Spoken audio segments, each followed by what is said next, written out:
This is the Bambu Lab 6500K white LED strip, which retails for just under €19.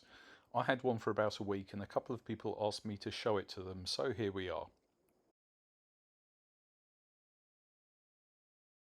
It ships in a typical Bambu Labs white padded envelope, and inside that we find the LED strip inside an anti-static bag.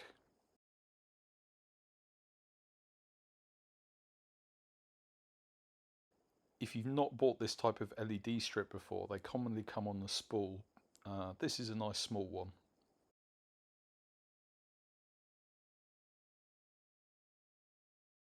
As you can see, we have a USB plug on the end and there is no switch. Nice and easy, plug and play.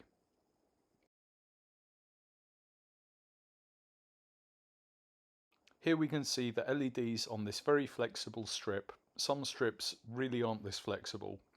You can cut across where these pads are, and if you have basic soldering skills, you can join cut up sections easily.